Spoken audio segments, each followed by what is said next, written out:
Murama is another one. This is Murama, another one. It's called Murama. Sorry, another one. Allora, sono Samuele Rossi, vengo dalla Toscana, sono toscano e ho 27 anni, ormai 28.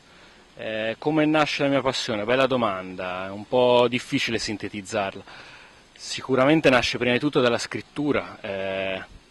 Nasco scrivendo, ho sempre scritto, credo fin da quando mi hanno messo una penna in mano, insomma, è la cosa che più ho sempre voluto fare, raccontare e raccontare storie. Da lì poi a un certo punto si è inserita la voglia di raccontare per immagini, quindi mi viene da pensare che parole e immagine, almeno nel mio caso, sono strettamente contigue, strettamente vicine, e si alimentano l'uno dell'altra. Per me infatti la parte della scrittura è molto importante e su quella, almeno per quanto riguarda il mio lavoro, il mio mestiere, la passione che spero di poter continuare a sentire su di me nel corso della mia vita, parte sempre dalla scrittura.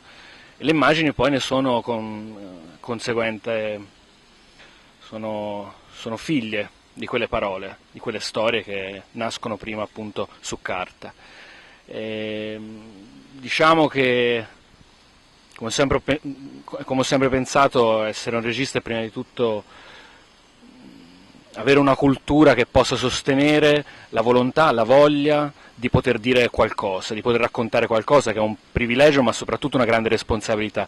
Quindi lo studio è diventato qualcosa di fondamentale, di importante, per questo la laurea, per questo l'università, e poi qualcosa che rendesse più professionale il mio percorso, e quindi una scuola di cinema e un corso per regia. In realtà è servita a ben poco, perché quello che più ho imparato è stato sul set ed è stato lavorando come assistente alla regia nei vari set di film che in qualche modo hanno formato fortemente il mio percorso artistico. E poi il film, un esordio abbastanza rapido, perché il film l'ho girato a 25 anni, il mio primo film, La strada verso casa, un'età che in Italia è a dir poco insolita, mentre in altri paesi, soprattutto negli Stati Uniti, è un'età quasi normale. Ci sono registi a 25 anni che sono già al secondo o terzo film, che non vuol dire che sia giusto, ma sicuramente per l'Italia è un'età molto, molto rara. E niente, uno sforzo produttivo e artistico grandissimo, perché le condizioni in cui questo film è nato sono state molto difficili. Un film autoprodotto, ma un film che non ha rinunciato a essere pari alle produzioni più grandi, quindi tecnicamente e produttivamente si è voluto confrontare alla pari con produzioni milionarie, e in questo credo in parte siamo riusciti, e ora siamo all'atto finale, siamo alla distribuzione. Quanti di noi vorrebbero almeno un minuto in più? Soltanto uno, perché tutto possa diventare diverso.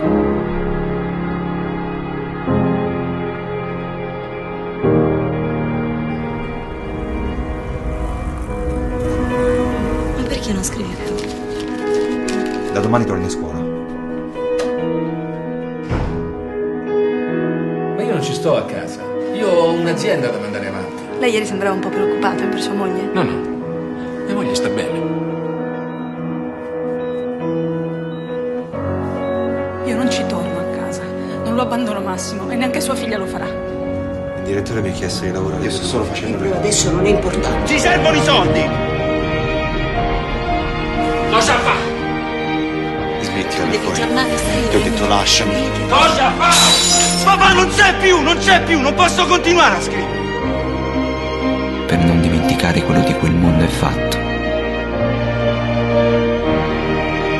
Bellezza.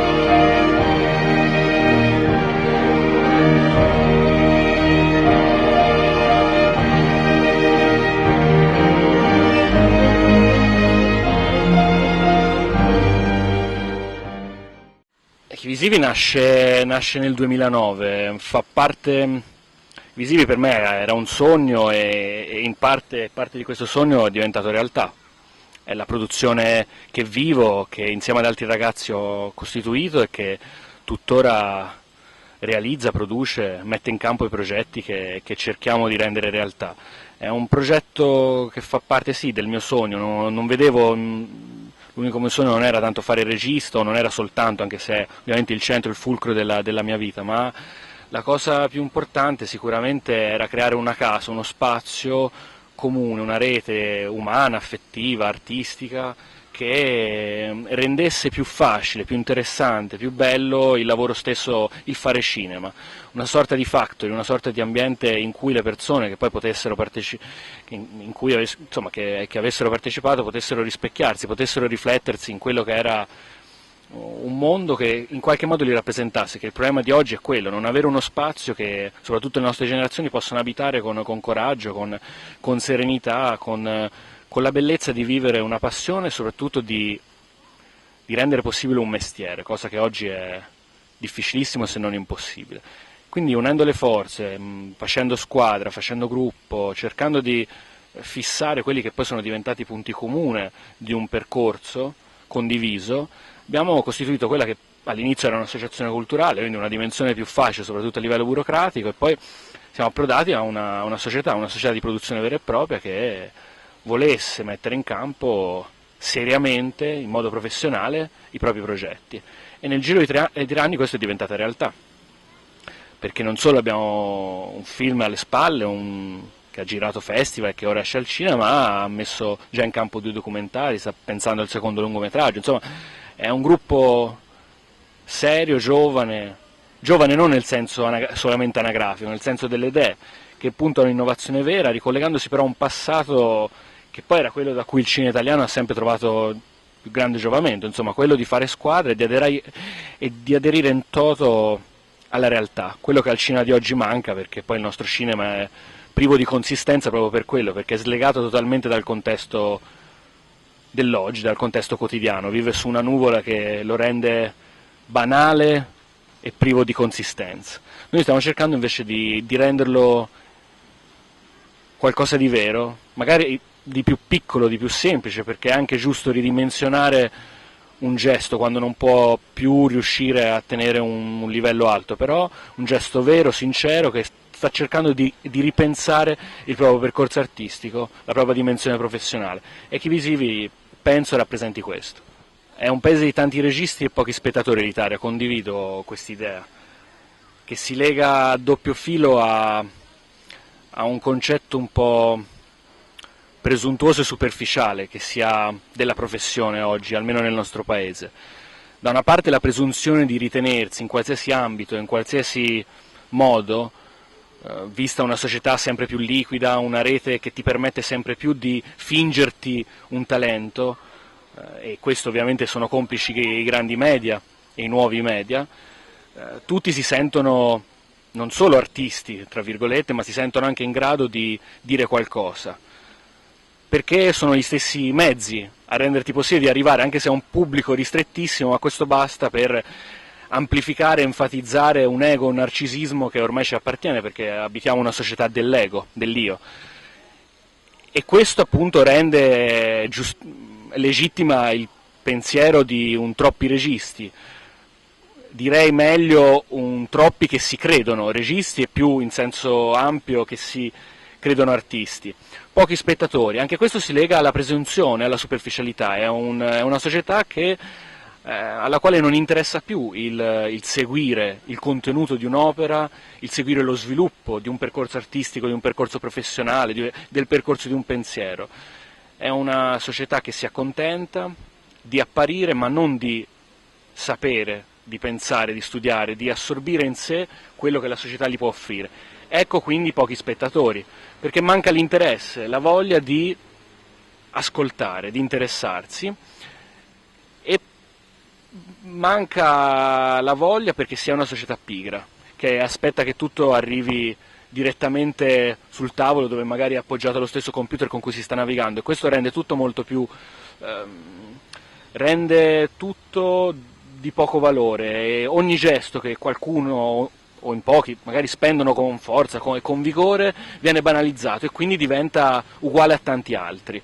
Ecco perché tanti registi, e questa è una cosa avvilente per chi fa questo mestiere sentendolo veramente, perché il fatto di girare un corto, di girare un video con un cellulare che magari tu metti su Facebook non è mai, non può essere mai, anche se è bello che tutti siano in grado oggi di sentirsi proprietari di un talento, possessori di un talento, ma non è mai la stessa cosa, perché il percorso artistico equivale a sacrificio, studio, fatica, ascoltare altri pensieri, mettersi in ascolto rispetto ad altri percorsi, ad altre persone, ad altre idee, e questo è un percorso lunghissimo, di anni, che serve ed è necessario per maturare un'idea, una visione, una prospettiva, un punto di vista, ed è l'unico modo perché forse si possa essere considerati registi e non autori. Quello è addirittura un passo successivo. Oggi invece si sente tutti autori, magari non si sa neanche mettere in campo un'inquadratura fatta bene o una messa in scena che abbia una dignità.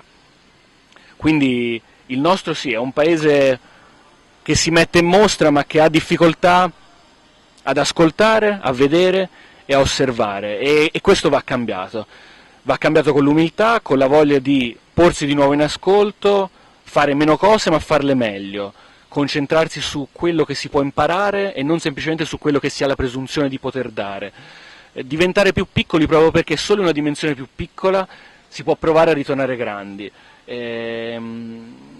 e d'altronde il cinema nostro ce l'ha insegnato, il cinema che è nato e non per ritornare lì, ma a volte bisogna ritornare all'origine. Il cinema del nostro dopoguerra è emblematico, erano tutte persone che si consideravano mestieranti, piccoli, non insignificanti, ma piccoli perché volevano il mestiere, volevano ritornare alla realtà, e facendo però quell'esercizio di